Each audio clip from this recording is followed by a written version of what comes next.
Assalamualaikum warahmatullahi wabarakatuh. Yang terhormat Dewan Juri, salam sejahtera dan salam semangat untuk pendidikan Indonesia. Kami, tim Pro SMA Negeri 1 Tawangsari bersama saya, Satria Adi Pratama sebagai pembicara 1, dengan rekan saya, Atikah Nurul Soleha sebagai pembicara 2, serta Naila Nia Dewi sebagai pembicara 3. Kami di sini dengan tegas dan yakin menyatakan bahwa kami mendukung penuh adanya perubahan kurikulum. Karena kami juga percaya bahwa perubahan kurikulum dimaksudkan untuk menjawab tantangan zaman.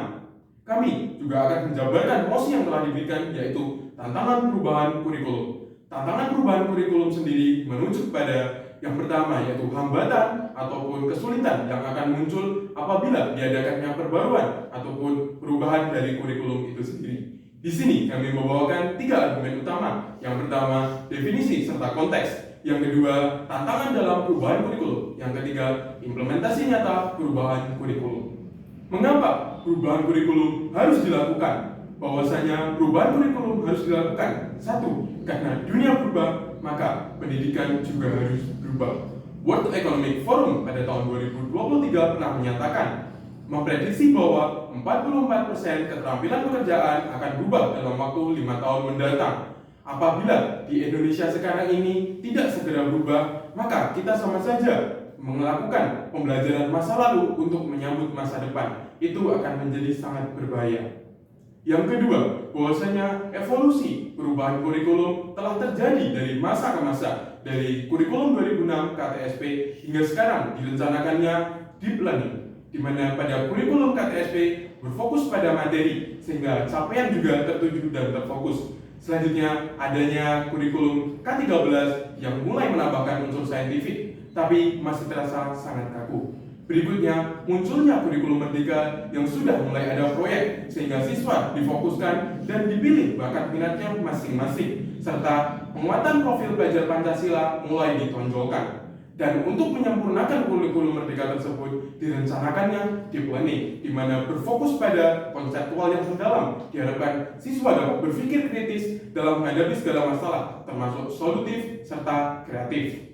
Dan yang perlu diingat adalah perubahan bukan untuk menghancurkan, tapi untuk menyempurnakan. Di setiap era, kurikulum memiliki manfaatnya masing-masing. Seperti halnya deep learning sangat berguna di kurikulum sekarang. Apabila Gen Z menyukai sesuatu hal yang instan, itu juga harus dibarengi dengan deep learning sehingga berpikir kritis menjadi kunci utama.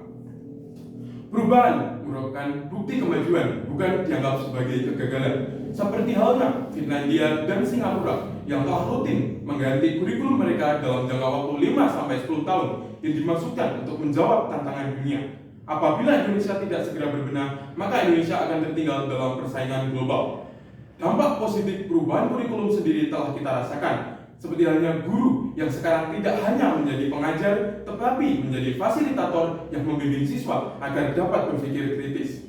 Di SMPN 1 Sleman telah berhasil menerbitkan siswa yang tidak hanya belajar teori, tapi praktek langsung tentang iklim, sehingga dapat mengetahui prosesnya secara nyata.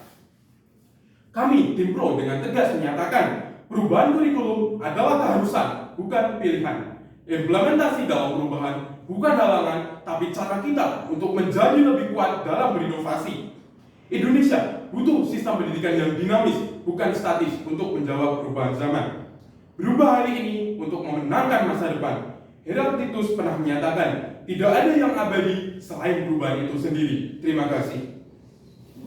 Saya sebagai pembicara 2 dari tim Pro, di sini saya akan menegaskan bahwa perubahan kurikulum di Indonesia akan saya dukung. Lalu kami akan membuktikan bahwa perubahan kurikulum bukan hanya sekedar teori, melainkan sebuah revolusi nyata dunia pendidikan di Indonesia yang sangat mendesak ini. Kami akan mematahkan bahwa keraguan dari tim lain tentang perubahan kurikulum dengan menghadirkan fakta, solusi, dan bukti nyata. Jadi, perubahan kurikulum bukanlah pilihan, ia adalah suatu keharusan. Bagi kelompok yang tidak setuju tentang adanya perubahan kurikulum, mungkin mereka akan berkata, guru belum siap, fasilitas belum lengkap. Tapi, izinkan saya bertanya, ketika negara Finlandia yang sudah mengubah sistem pendidikannya pada tahun 1970-an, apakah semua guru dan juga semua fasilitasnya sudah lengkap, sudah sempurna? Jawabannya adalah tidak, tetapi mereka memulai dengan berani. Lalu kita lihat pada negara Vietnam yang sudah menerapkan student-centered learning pada tahun 2015, Akhirnya mereka berhasil menduduki peringkat 10 besar di PISA tahun 2022,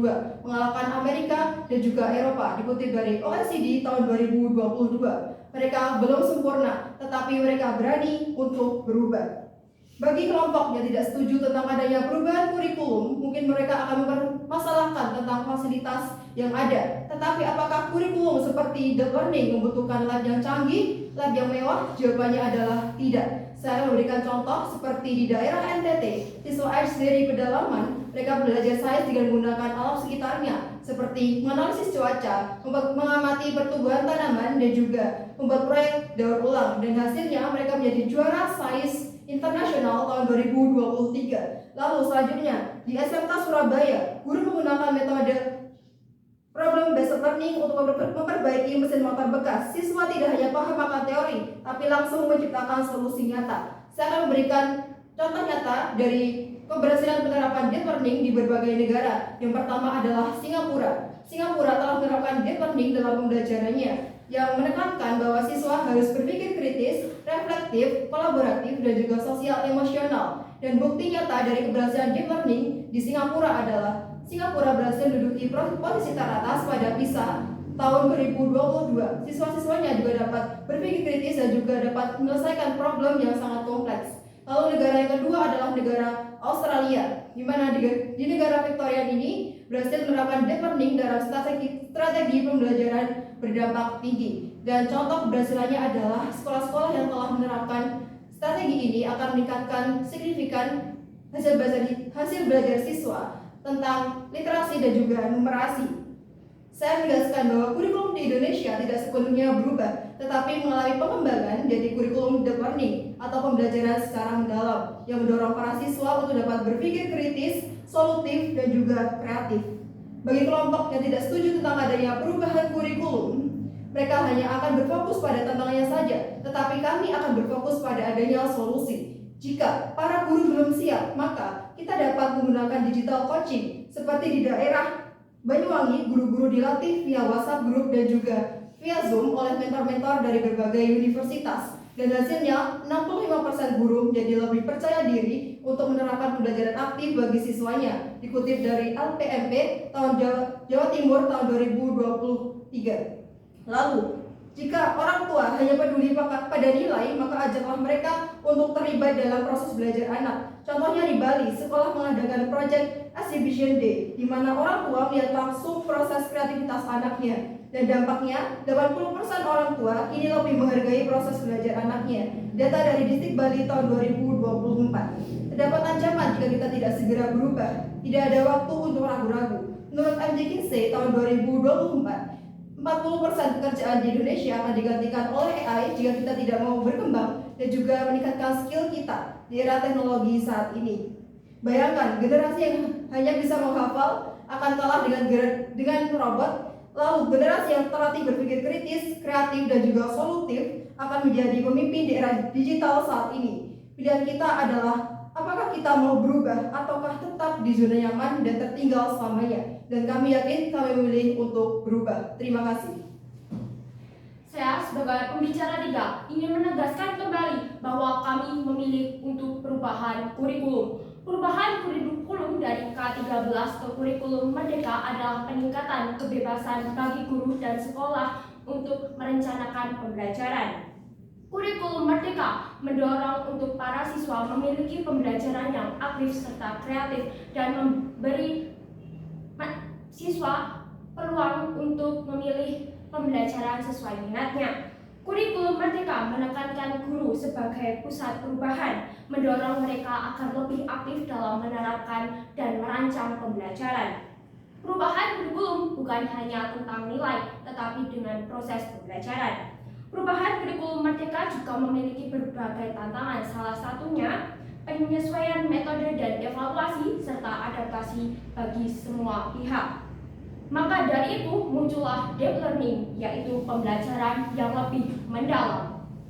Perubahan kurikulum bukan hanya sekedar teori, tetapi itu adalah kebutuhan nyata yang sudah dilakukan oleh berbagai negara, contohnya Finlandia, Australia, dan Vietnam. Indonesia pun juga bisa, contohnya siswa-siswa di NTT 659 guru di Banyuwangi dan SMK di Surabaya.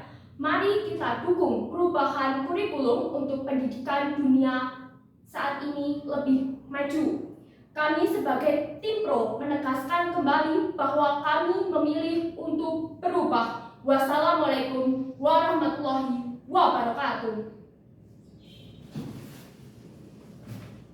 Sekian yang dapat kami sampaikan. Kami tim Pro memilih untuk berubah. Terima kasih.